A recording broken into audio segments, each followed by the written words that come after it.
कैसे हो सब लोग।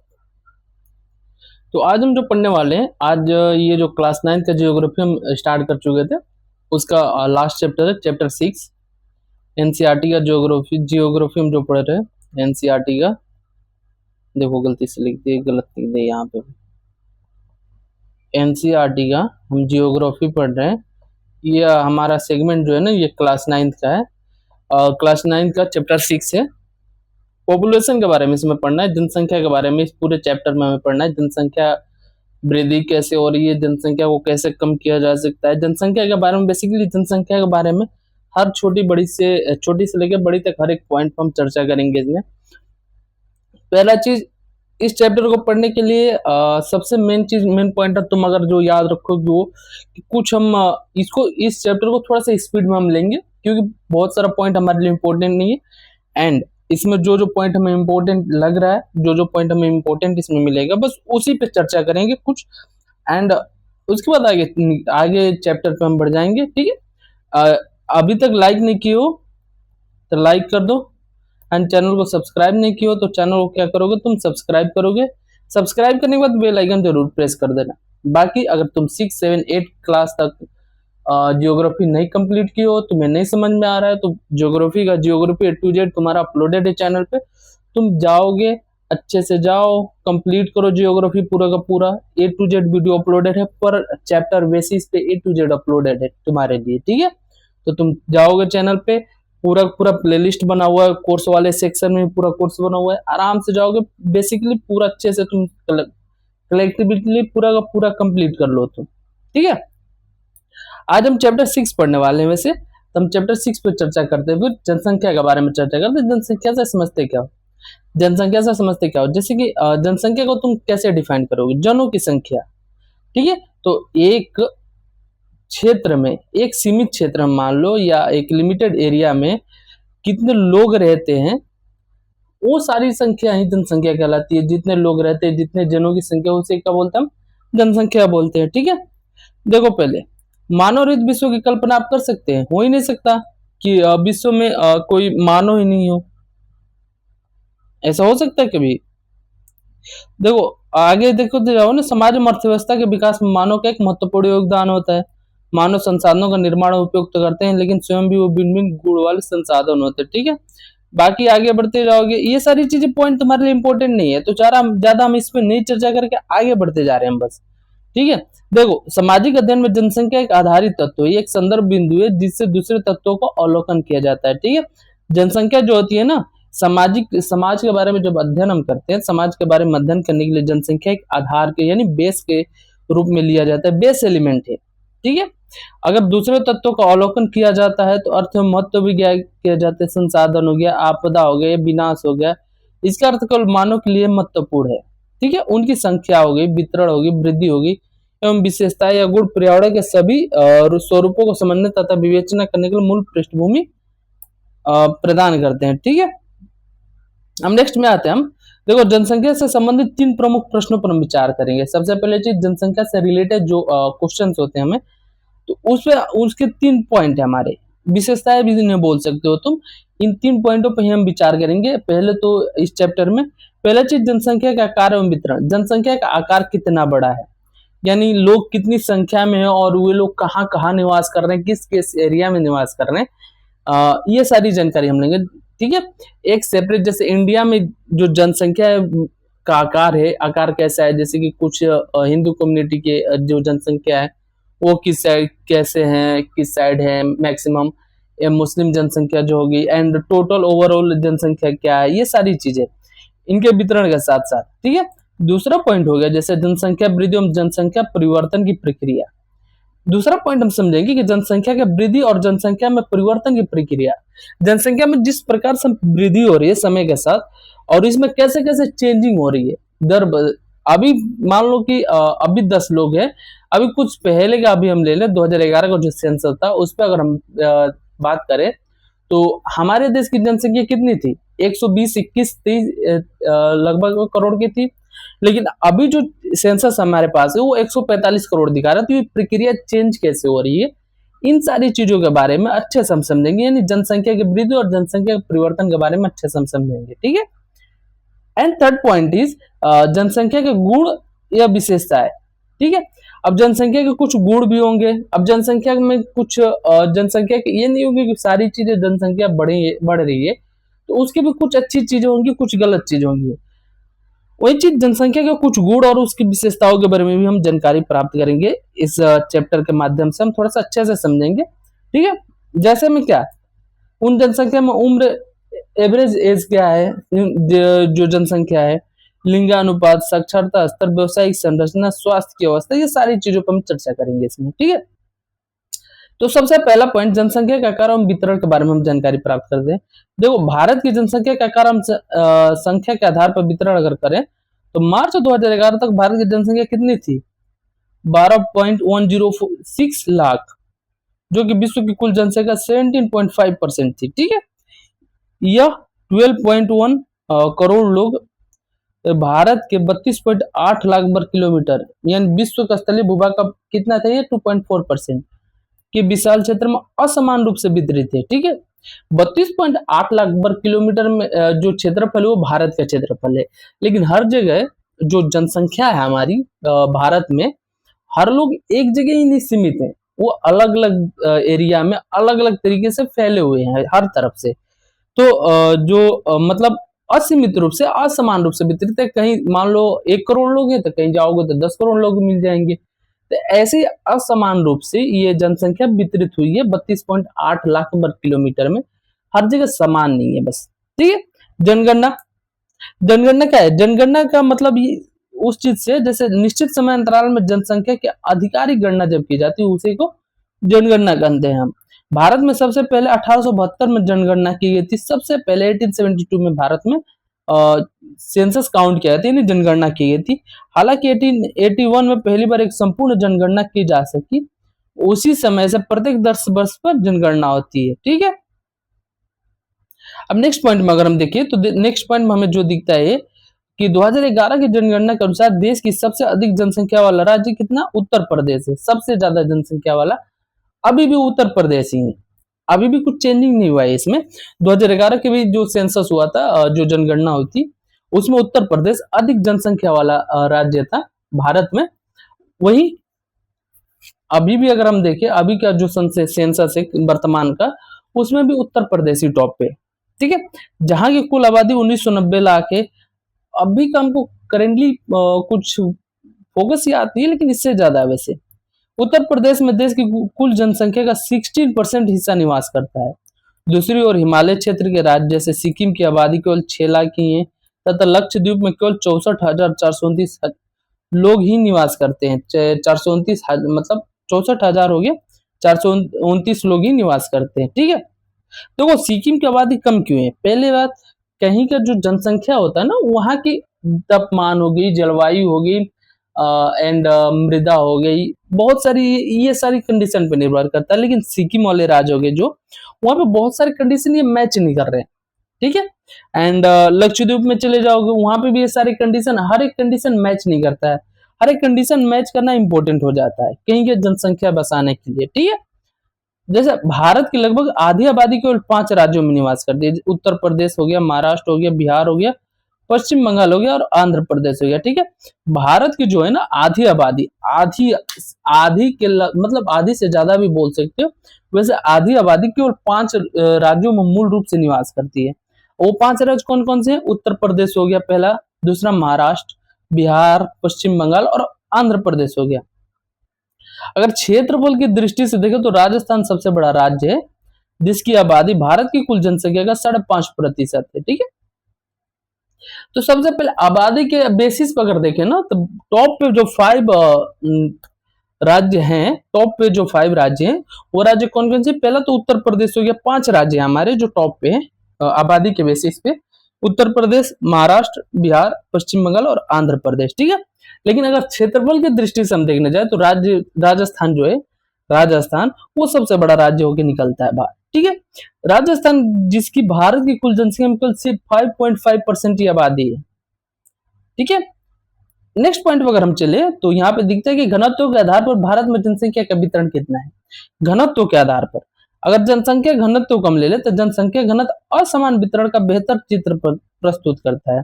जैसे तुम देखोगे ना कि बिहार की जो है ना, बिहार के लगभग 1182 है, अगर हम सही पकड़ रहे हैं तो 1182 व्यक्ति पर किलोमीटर है, प्रति वर्ग किलोमीटर। वैसे अगर तुम अरुणाचल प्रदेश के साइड में जाओगे ना तो ये बहुत कम है, लगभग हमको कुछ खास याद नहीं है, लेकिन 86 समथिंग कुछ ऐसे ही है। तो इस बेसिस पे तो कहीं पे 1000 लोग वर्ग किलोमीटर पर रह रहे हैं, तो कहीं 80 लोग वर्ग किलोमीटर पर रह रहे हैं। ये चेंजिंग देखने को मिलती है हमें, जो ये चेंजिंग देखने को जो मिलती है हमें, ये जनसंख्या जो हमारा अलग अलग वितरण है, जो असमान वितरण है जनसंख्या का, वो ये चीज दिखाता है हमें घनत्व वाला। प्रति के क्षेत्रफल में रहने वाले लोगों की संख्या को जनसंख्या घनत्व कहते हैं। ठीक है, प्रति इकाई क्षेत्रफल में जो जितने लोग रहते हैं उनकी संख्या को क्या हम बोलते हैं, जनसंख्या घनत्व बोलते हैं। भारत विश्व के घनी आबादी वाले देशों में से क्या है, एक है। अगर 2011 में भारत की जनसंख्या घनत्व 382 व्यक्ति प्रति वर्ग किलोमीटर, जहां बिहार की जनसंख्या घनत्व 1102 व्यक्ति प्रति किलोमीटर। देखो हम से गेस किए थे, अभी चेंज हो गया ये जनसंख्या घनत्व 1182 के समथिंग ही है। वैसे अरुणाचल प्रदेश यहाँ देख लो, यहाँ पे 17 व्यक्ति प्रति किलोमीटर है। ठीक है, देखो यही चीज हम बता रहे हैं। जैसे भारत का जो जनसंख्या, अगर हम ओवरऑल देखें ना, भारत की जनसंख्या देखने की, जनसंख्या घनत्व होता गया है, पहले ये तो समझ लो तुम अच्छे से। जनसंख्या घनत्व ऐसा हो गया ना, जैसे प्रति इकाई क्षेत्रफल में कितने लोग रह रहे हैं। ठीक है, प्रति इकाई क्षेत्रफल में कितने लोग रह रहे हैं, उनकी संख्या को हम क्या बोलते हैं, उसकी संख्या को हम जनसंख्या घनत्व बोलते हैं। ठीक है, अगर 2011 का सेंसस के बेसिस पे हम देखें तो 2011 के सेंसस के बेसिस पे भारत की जो जनसंख्या घनत्व है ना, भारत की जो जनसंख्या घनत्व है 382 व्यक्ति प्रति वर्ग किलोमीटर है। ठीक है, अगर हम डिफाइन करें स्टेट वाइज अलग अलग, तो भारत का जो सेंसस अगर देखा, भारत का जो जनसंख्या घनत्व है ना, वो 1102 व्यक्ति किलोमीटर है। जबकि वहीं पर अगर हम अरुणाचल प्रदेश का देख लेना, अरुणाचल प्रदेश का जनसंख्या घनत्व कितनी है, तो वो 17 व्यक्ति प्रति वर्ग किलोमीटर के डिफरेंस पे आ जाते हैं। तो ये दोनों जो 1102 व्यक्ति प्रति वर्ग किलोमीटर पे, जबकि 17 व्यक्ति प्रति किलोमीटर पे है, ये राज्य स्तरीय जो जनसंख्या घनत्व में असमान वितरण है ना, इसके बारे में दर्शाता है और इसके बारे में थोड़ी सी व्याख्या देता है हमें।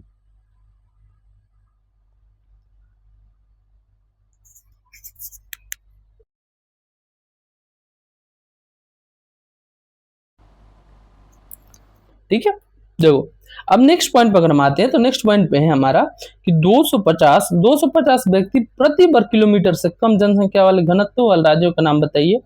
ठीक है, ये सर्च करोगे तो तुम्हें अच्छे से मिल जाएगा कि 250 व्यक्ति प्रति वर्ग किलोमीटर में कहाँ कहाँ किस किस राज्य में है, तो उनके बस नाम लिखना और थोड़ा सा देखना है। ठीक है, पर्वतीय क्षेत्र हो गया या प्रतिकूल जलवायु अवस्था, इन क्षेत्रों की विरल जनसंख्या के लिए उत्तरदायी है। किस राज्य की जनसंख्या घनत्व 250 व्यक्ति प्रति वर्ग किलोमीटर से कम है और क्यों है। पहले चीज तो ये देखो, अगर पर्वतीय क्षेत्र है, पर्वतीय क्षेत्र हमारे पास है, पर्वतीय क्षेत्र कोई अगर पर्वतीय क्षेत्र है ना, तो पर्वतीय क्षेत्र में क्या होगी, जनसंख्या कम होगी। अब जनसंख्या कम होगी तो जनसंख्या घनत्व तो कम होगा। ठीक है, जैसे अरुणाचल प्रदेश जैसे होगा हमारा क्षेत्र, अब जनसंख्या घनत्व तो कम है क्योंकि पहाड़ी क्षेत्र है ना। अब जहां समतल मैदान होगा, जैसे बिहार का ले लो तुम, बिहार में समतल मैदान है, कृषि योग्य भूमि है, जलवायु अनुकूल है, पानी की उपलब्धता है, हर एक चीज अनुकूलता की तरह चल रहा है। तो बिहार में अगर तुम देख रहे हो जनसंख्या घनत्व 1102 व्यक्ति प्रति किलोमीटर है। ठीक है, वहीं अरुणाचल प्रदेश के साइड में जा रहा हो, पहाड़ी क्षेत्र है, कृषि के लिए अनुकूल जलवायु वहां पर नहीं उपस्थित होती है, और बहुत सारे पहाड़ी क्षेत्र होने की वजह से जलवायु में निरंतर चेंज होते रहता है। तो वहां पे देखो 17 व्यक्ति प्रति किलोमीटर के डिफरेंस पे ये सारी चेंजिंग देखने को मिलती है फिर। ठीक है, असम एवं अधिकतर प्रायद्वीप राज्यों का जनसंख्या घनत्व तो क्या है, मध्यम है। पहाड़ी हो गए, कटे छठे एवं पथरीले भूभाग, मध्यम से कम वर्षा, छिछली एवं कम उपजाऊ मिट्टी इन राज्यों का जनसंख्या घनत्व को प्रभावित करती है। ठीक है, जनसंख्या घनत्व यानी जनसंख्या एक तरह से ले सकते हो तुम, जनसंख्या कहीं पे भी ज्यादा क्यों होगी, वहां पे सारी सुविधाएं होनी चाहिए। अब जहां पे सुविधाएं नहीं होगी वहां पे जनसंख्या नहीं होगी। अब जहां जनसंख्या कम होगी वहां की जनसंख्या घनत्व क्या होगी, कमी होगी। अब जनसंख्या वो कहाँ का निवास करेगी, मान लो एक और बी, एक राज्य के दो स्थान है, ठीक है। बी वाले जगह पे ना बहुत कुछ सुविधाएं उपलब्ध नहीं है, जबकि ए वाले जगह पे बहुत सुविधाएं उपलब्ध है। तो मैक्सिमम लोग ए के पास रहना चाहेंगे, ना कि बी के पास में रहेंगे। अब वही लोग बी के पास रहेंगे जो कि ए के पास रहने के सामर्थ्य नहीं रखते, ठीक है। तो ये प्रॉब्लम आ जाता है, ठीक है ना, समझ में आया। चलो नेक्स्ट पॉइंट देखते हैं हम। नेक्स्ट पॉइंट हमारा कि उत्तरी मैदानी भाग एवं दक्षिण में केरल की संख्या बहुत अधिक है, क्योंकि यहाँ समतल मैदान है, उपजाऊ मिट्टी है तथा पर्याप्त मात्रा में वर्षा भी होती है, ठीक है, समझ में आ गया। अब नेक्स्ट पॉइंट हम देखते हैं, आगे बढ़ते हैं आगे वाला पॉइंट हमारा कि जनसंख्या वृद्धि एवं जनसंख्या परिवर्तन की प्रक्रिया क्या है। देखो जनसंख्या एक जो है ना परिवर्तनशील प्रक्रिया है। अभी हम जस्ट जब तुम वीडियो देख रहे हो या हम जब वीडियो रिकॉर्ड कर रहे हैं उस टाइम हर मिनट लगभग बोला जाता है हर मिनट 25 से 30 बच्चों का जन्म हो रहा है। 10-20 मतलब 10-15-20 ऐसे ही कुछ लोगों का डेथ भी हो रहा होगा। तो जनसंख्या लगातार मतलब वृद्धि ही नहीं कर रही है, ये जनसंख्या लगातार परिवर्तित हो रही है, कम ज्यादा ऐसे होते रही है, ठीक है। तो ये जनसंख्या का एक परिवर्तनशील प्रक्रिया है। आबादी की संख्या, वितरण हो गया, संगठन में, इसमें लगातार परिवर्तन होते रहता है। यह परिवर्तन 3 प्रक्रियाओं पर निर्भर होती है, जैसे जन्म हो गया, मृत्यु हो गया या प्रवास हो गया, ठीक है। एक तो जनसंख्या का जो परिवर्तन होता है, एक तो जन्म पर निर्भर करता है कि कितने बच्चों का जन्म हुआ। अब मान लो बिहार में कहीं बिहार में अभी इस वक्त तक अभी लगभग मान लो 2-3 बच्चों का जन्म हो गया होगा। हो सकता है एक लोग का या 2 लोग का डेथ भी हो गया होगा। तो यहाँ से उनकी जो जनसंख्या में है ना वो कम ज्यादा हो रहे होंगे। लेकिन कुछ लोग इन लोगों से हटके भी बहुत लोग ऐसे होंगे ना कि 10-12 लोग ऐसे होंगे कि वो प्रवास करके माइग्रेट करके बिहार से दिल्ली आए या मुंबई आए या कहीं और भी गए, ये प्रवास भी कर रहे हैं। तो ये जनसंख्या में परिवर्तन को दर्शाता है, ठीक है। जनसंख्या के आपसी संयोजन के प्रभाव के कारण होता है, जन्म हो गया, मृत्यु हो गया, प्रवास हो गया, ठीक है। अब जनसंख्या वृद्धि के बारे में जानते हैं। जनसंख्या वृद्धि होती कैसे है पहले। जनसंख्या वृद्धि का अर्थ होता है कि किसी विशेष समय अंतराल में, जैसे 10 वर्ष के भीतर किसी देश या राज्य निवासियों की संख्या में कितनी परिवर्तन हो गई, ठीक है। जैसे जनगणना करने के लिए, सेंसस करने के लिए 10 साल का एक लिमिट तय किया गया हमारे यहाँ, ठीक है।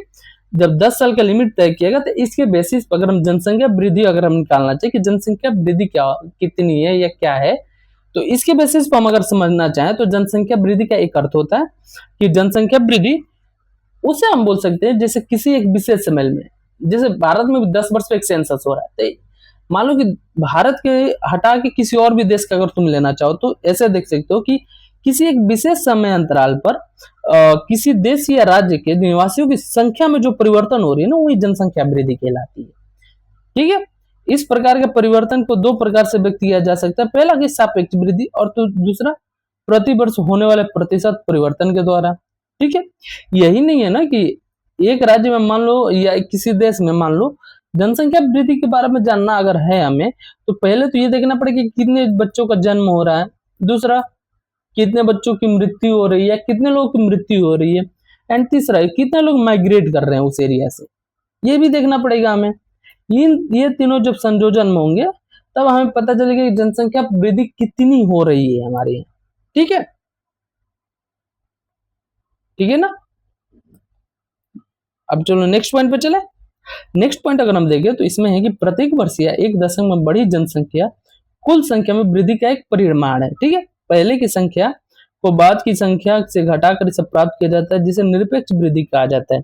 निरपेक्ष वृद्धि क्या कहा जाता है, देखो निरपेक्ष वृद्धि अगर तुम्हें ज्ञात करना है ना तो पहले की जो जनसंख्या थी, यानी मान लो अभी जो सेंसस हुआ ये 2021 का सेंसस बोला गया था इसको। क्यों? क्योंकि देखो बीच में कोरोना कोविड आ गया था, कोविड आने की वजह से जो सेंसस हमारा होने वाला था 2021 में वो हो नहीं पाया। अभी वो टल के 2026 में हुआ, 25-26 के सेशन में किया गया। तो 2021 के अगर हम ले लें, अगर 2021 में अगर निरपेक्ष वृद्धि 2021 के सेंसस का निकालना है तो हम क्या करेंगे, 2011 में जो हमारा जनसंख्या था देश का और इसके बाद जो 2021 में जनसंख्या, इन दोनों को माइनस कर देंगे। इनके माइनस करने पर जो हमारा रिजल्ट मिल गया, ये जो रिजल्ट हमें मिला वो रिजल्ट क्या बुलाएगा, उसे हम निरपेक्ष वृद्धि कहेंगे, ठीक है। जनसंख्या की वृद्धि का दर दूसरा महत्वपूर्ण पहलू है। इसका अध्ययन प्रतिवर्ष प्रतिशत में किया जाता है। जैसे में अगर हम देखें तो प्रति वर्ष 2% वृद्धि का दर अर्थ दिया गया है किसी वर्ष की मूल जनसंख्या का प्रत्येक 100 व्यक्तियों पर 2 व्यक्तियों की वृद्धि है। इसे वार्षिक वृद्धि कहा जाता है। वार्षिक वृद्धि अगर हम समझना है तो एक एग्जाम्पल के तौर पर ऐसे समझो कि 100 लोगों में अगर किसी जनसंख्या के प्रत्येक 100 व्यक्तियों में 2 व्यक्ति को जो वृद्धि हो रही है उसे हम वार्षिक वृद्धि के तौर पे समझ सकते हैं हम, ठीक है। जैसे भारत की आबादी 1951 में 3,610 लाख से बढ़कर 2011 में 12,100 लाख हो गई है, ठीक है। अब बाकी ये सारणी के तौर पे एक समझाया है जो कि हमें समझने की आवश्यकता नहीं उतनी। अब जैसे 1981 से वृद्धि दर धीरे धीरे कम होने लगी, इस दौरान जन्म दर में तेजी से कमी आई, फिर भी केवल 19 इतनी वृद्धि हुई, ठीक है। 10 करोड़ जनसंख्या की न्यूनतम दर से वृद्धि होती है तब जुड़ने वाले लोगों की संख्या बहुत अधिक होती है। भारत की वर्तमान जनसंख्या में वार्षिक वृद्धि संसाधनों पर्यावरण और संरक्षण को निष्क्रिय करने के लिए पर्याप्त है। जनसंख्या वृद्धि या परिवर्तन की प्रक्रिया, ये देखते हैं हम ये पॉइंट, ठीक है। यहां तक पॉइंट हमें समझना नहीं है। देखो 2045 तक भारत चीन को पीछे छोड़ते हुए विश्व का सबसे अधिक आबादी वाला, ये फिलहाल में चेंजिंग हो गया है। चाइना जो है ना खुद को कंट्रोल कर चुका है, लेकिन इंडिया जो कंट्रोल करने के बेसिस पे लाइन पे जा रहा था वो खुद को कंट्रोल नहीं कर पा रहा अभी, जिस पे गहन चर्चा करने की, गहन अध्ययन करने की बहुत सख्त जरूरत है हमें, ठीक है। जनसंख्या में होने वाले परिवर्तन को 3 मुख्य प्रक्रियाएं हैं। जनसंख्या में जो परिवर्तन हो रहे हैं ना, जनसंख्या में जो परिवर्तन होने वाले हैं उसके 3 मुख्य प्रक्रिया, पहला तो जन्म दर, दूसरा मृत्यु दर और तीसरा प्रवास। वही जन्म, मृत्यु और प्रवास। जन्म दर और मृत्यु दर के बीच के अंतर को जनसंख्या की प्राकृतिक वृद्धि है। जन्म कब हो गया किसी बच्चे का, मृत्यु कब हो गया किसका, ये एक प्रकृति यानी नेचुरल प्रक्रिया है, नेचुरल एक्टिविटी है। इसमें हम कोई डिबेट नहीं कर सकते। एक वर्ष में प्रति 1000 व्यक्तियों में जितने जीवित बच्चों का जन्म होता है उन्हें क्या हम बोलते हैं, जन्म दर। यह वृद्धि का एक प्रमुख घटक है क्योंकि भारत में हमेशा जन्म दर मृत्यु दर से अधिक रहा है, ठीक है। जन्म दर किसे बोलेंगे हम, बर्थ रेट। बर्थ रेट किसे बोलेंगे, बर्थ रेट उसे हम बोलेंगे कि एक वर्ष में प्रति 1000 व्यक्तियों में जितने बच्चे जीवित रह जाए, ठीक है। मान लो एक तरह से तुम कि एक वर्ष में 1000 व्यक्ति में अगर 600 बच्चे जीवित रह जा रहे हैं तो ये जन्म दर में आंका जाएगा, ठीक है।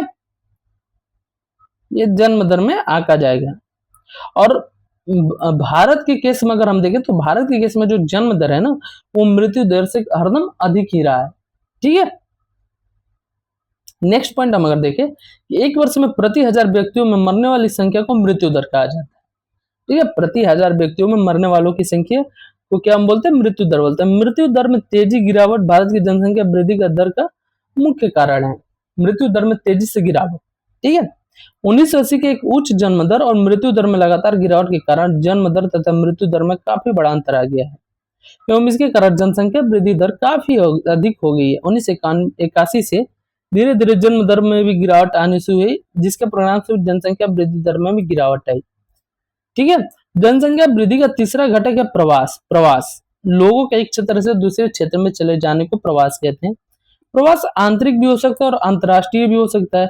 अगर आंतरिक प्रवास हो तो जनसंख्या के आकार में ये कोई परिवर्तन नहीं लाता है, लेकिन अगर ये अंतरराष्ट्रीय प्रवास हो तो ये जनसंख्या के परिवर्तन में डिफरेंस लाता ही है, डिफरेंस क्रिएट करता है ये, लेकिन वितरण को प्रभावित करता है, ठीक है। जनसंख्या वितरण और उसके घटकों को परिवर्तित करने में प्रवास की एक महत्वपूर्ण भूमिका होती है, ठीक है।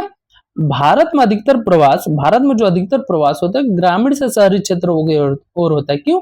क्योंकि ग्रामीण क्षेत्रों में अपकर्षण यानी पुश कारक प्रभावी होते हैं। ये ग्रामीण क्षेत्रों में गरीबी एवं बेरोजगारी को प्रतिकूल अवस्थाएं हैं तथा नगर अभिकर्षण यानी पुल प्रभाव रोजगार में वृद्धि और अच्छे जीवन स्तर को दर्शाता है, ठीक है।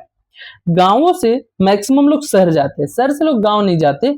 कोविड वाले जो सिनेरियो का अगर हम देखें कोविड वाले, तो उस टाइम ये चीज वाक्य जो होता था ना कि ये वाक्य थोड़ा सा सही भी सिद्ध हो रहा था कि मैक्सिमम लोग शहर से गांव की तरफ पलायन कर रहे थे, लेकिन मैक्सिमम केस में ये होता है कि ग्रामीण गांव से लोग शहर की तरफ पलायन करते हैं। क्यों? क्योंकि देखो शहरों में बहुत सारी सुविधाएं होती है जो कि गांव में उन्हें नहीं मिलती है। पहला, उसके बाद दूसरा चीज, यहाँ पे रोजगार की संभावना बहुत जल्दी होती है, और यहाँ पे अच्छे जीवन स्तर को जो डिफाइन किया जा रहा है, तो बहुत अच्छे जीवन स्तर यहाँ पे मिलने के चांसेस बहुत ज्यादा होते हैं। तो लोग इसके बेसिस पे गांव से लेकर, गांव को छोड़कर शहरों में ज्यादा से ज्यादा विस्थापित होना या प्रवास करना चाह रहे हैं बहुत तेजी से। प्रवास जनसंख्या परिवर्तन एक महत्वपूर्ण घटक, ये केवल जनसंख्या का आकार को ही प्रभावित नहीं करता, बल्कि उम्र, लिंग के दृष्टिकोण से नगरीय एवं ग्रामीण जनसंख्या की संरचना को भी प्रभावित करते हैं, परिवर्तित करता है। भारत में ग्रामीण नगरीय प्रवास के कारण शहरों तथा नगरों की संख्या में नियमित वृद्धि हुई है। 1951 में कुल संख्या 17.29% नगरीय जनसंख्या थी, जो कि 2011 में बढ़कर 31.80% होगी। ये एक दशक में भीतर में 10 लाख से अधिक जनसंख्या वाले नगरों की संख्या 35 से बढ़कर 53 हो गई थी। ठीक है। आयु संरचना पर अगर हम बात करें तो किसी देश में जनसंख्या की आयु संरचना वहां के विभिन्न आयु समूहों के लोगों की संख्या को बताता है। ठीक है। यह जनसंख्या के मूल विशेषताओं में से एक है। जो आयु संरचना है हमारा, एक व्यक्ति की आयु उसकी इच्छा, खरीदारी तथा काम करने की क्षमता को पर्याप्त रूप से प्रभावित करती है। परिणाम स्वरूप बच्चे हो गए, वयस्क हो गए, वृद्धों की संख्या एवं प्रतिशत किसी भी क्षेत्र की आबादी के सामाजिक एवं आर्थिक ढांचे को निर्धारक होती है। ठीक है।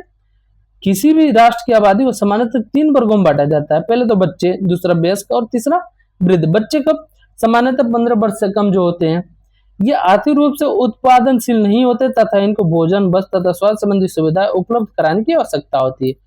ठीक है। जो बच्चे तो 15 वर्ष से कम होते हैं, ये मुख्य रूप से उत्पादनशील नहीं होते और बहुत ज्यादा मात्रा में ये डिपेंडेंट होते हैं। पहले चित्त हुए समझो कि डिपेंडेंट होते हैं, यानी इन्हें रोटी, कपड़ा, मकान, स्वास्थ्य सुविधा, हर एक चीज के लिए ये अपने माता पिता पे या किसी पे ना किसी पे डिपेंडेंट रहते हैं।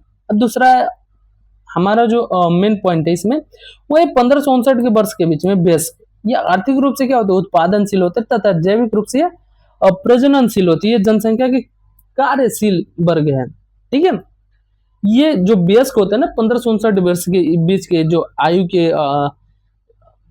व्यक्ति जो होते हैं, ये आर्थिक रूप से क्या होते हैं, उत्पादनशील होते हैं। और जैविक रूप से अगर हम देखें, ये जनसंख्या की वृद्धि करने में, जनसंख्या वृद्धि में बहुत ज्यादा, मतलब अपना क्या बोल सकते हैं उसको, जनसंख्या बढ़ाने में बहुत ज्यादा योगदान भी देते हैं। और ये कार्यशील वर्ग में आते हैं। कार्यशील मतलब 15 वर्ष से 59 वर्ष के बीच में ये बहुत अच्छे से हर एक चीज को मैनिपुलेट, काम करना, हर एक चीज कर सकते हैं। ठीक है। अब तीसरा पॉइंट हमारा जो वृद्ध वाला सेक्शन है, 59 वर्ष से अधिक, ये आर्थिक रूप से उत्पादनशील या अवकाश प्राप्त हो सकते हैं, ये स्वैच्छिक रूप से कार्य कर सकते हैं, लेकिन भर्ती प्रक्रिया के दौरान इनकी नियुक्ति नहीं होती है। अब कोई 59 वर्ष से ज्यादा एज का आ गया या 59 वर्ष का ही हो गया, तो उसको कोई क्यों लेगा? ठीक है। तो उनको बहुत लोग लेते नहीं, हालांकि उत्पादनशील होते हैं, लेकिन इनको कोई अपने यहाँ नौकरी में या जॉब में आइडेंटिफाई नहीं करता है, अपने ये लेता नहीं। ठीक है। नेक्स्ट पॉइंट समझे फिर। चलो नेक्स्ट पॉइंट पर हम अगर समझना स्टार्ट करें तो ये देखो, जैसे बच्चों और वृद्धों को प्रतिशत जनसंख्या का आश्रित अनुपात को प्रभावित करता है, क्योंकि ये समूह उत्पादक नहीं होता। बच्चे जो होते हैं ना, वो 15 वर्ष से मान लो कम हो गए, 15 वर्ष से कम वाले बच्चे हो गए, और 59 वर्ष से प्लस जो होते हैं, ये दोनों जो होते हैं ना, ये दोनों उत्पादक, ये 15 वर्ष से कम वाले जो बच्चे होते हैं और जो वृद्ध होते हैं 59 वर्ष के बाद वाले, ये दोनों जो पॉइंट वाले होते हैं ना, ये दोनों निर्भर में आते हैं, डिपेंडेंट होते हैं। ये डिपेंडेंट होते हैं किसी न किसी पे। ठीक है। तो ये जो होते हैं ना समूह, उत्पादक नहीं होने की वजह से ये जनसंख्या में आश्रित अनुपात जो होता है ना, आश्रित जो डिपेंडेंसी रेशियो है, उसको ये प्रभावित करते, चेंजेबल बनाते हैं इसको ये। ठीक है। नेक्स्ट पॉइंट अगर हम देख रहे हैं तो लिंग अनुपात के बारे में। जैसे लिंग अनुपात में क्या, प्रति 1000 पुरुषों पर जो महिलाओं की संख्या ना, उसे लिंग अनुपात कहते हैं। ठीक है। प्रति 1000 पुरुषों में महिलाओं की संख्या कितनी है, वो लिंग अनुपात को दर्शाती है। ठीक है। लिंग अनुपात मतलब लिंग अनुपात यानी पुरुष कितने हैं, महिलाएं कितनी, ये इस पे डिपेंडेंसी है। प्रति 1000 पुरुषों पर कितनी महिलाएं, ये लिंग अनुपात को दर्शाता है। ठीक है। अगर हम देखें ना, तो केरल में प्रति 1000 पुरुषों पर महिलाओं की संख्या कितनी है, 1084, यानी महिलाएं केरल में 84 ज्यादा होती हैं। ठीक है। 1000 अगर पुरुष ले रहे हैं हम केरल में, इस पे महिलाएं कितनी है, 1084 है। अब आगे चले पुडुचेरी में अगर देखें तो 1038 है। अब यही दिल्ली में देखो तो 866 मिल जाते हैं हमें। तो ये हमारे देश में डिफरेंस क्लियर करता है एंड एक तरह से लिंगानुपात को दर्शाता है। ठीक है, अब नेक्स्ट पॉइंट अगर हम देखें तो नेक्स्ट हमारा साक्षरता दर। साक्षरता दर जो हमारा नेक्स्ट पॉइंट है, साक्षरता किसी जनसंख्या का बहुत ही महत्वपूर्ण गुण है।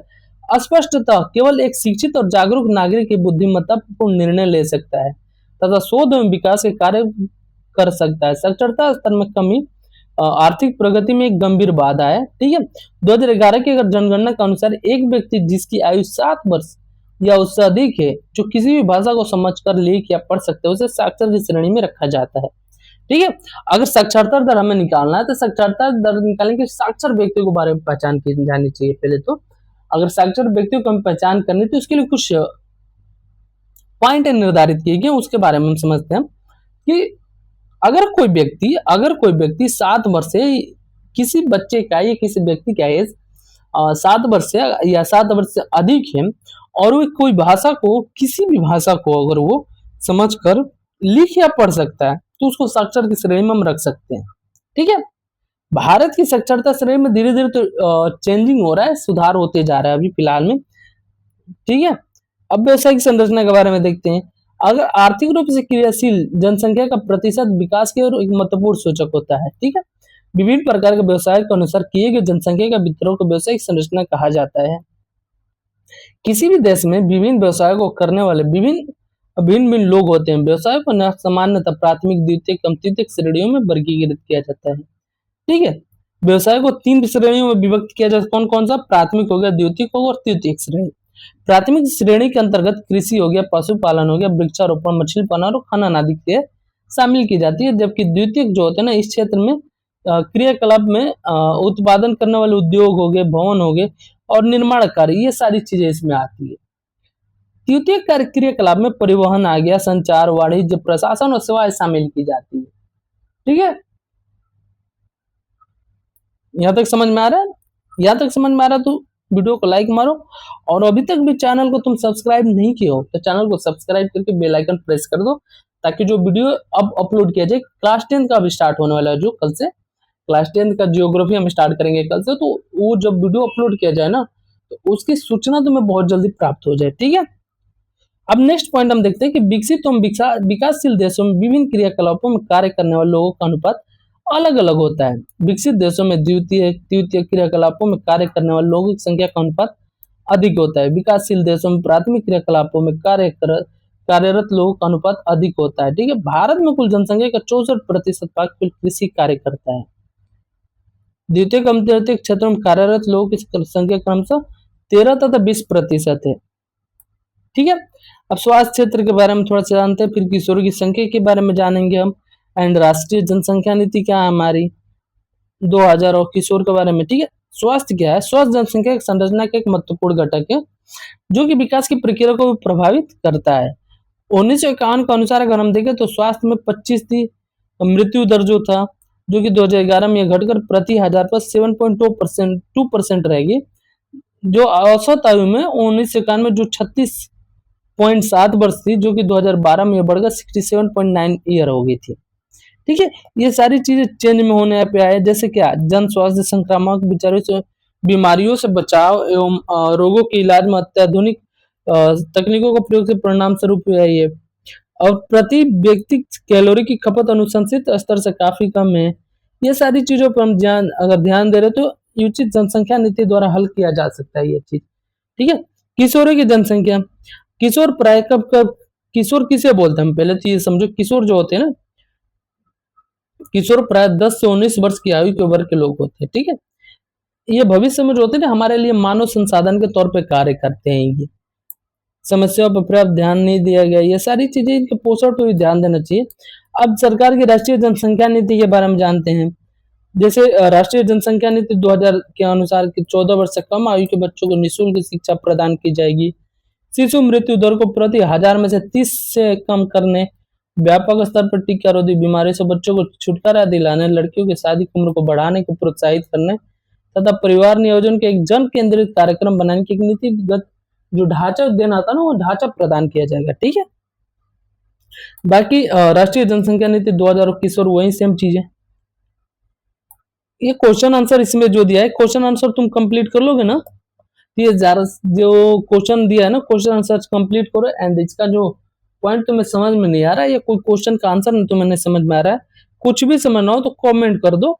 बाकी उसके लिए सेपरेट तुम्हारे लिए वीडियो क्रिएट कर दिया जाएगा, अच्छा वीडियो बनेगा, तुम्हें अच्छे से समझ में आएगा। अगर नहीं समझ में आए तो और भी अच्छे अच्छे तरीके आते हैं, हर एक तरीके से हम समझाने की प्रयास करेंगे, ठीक है।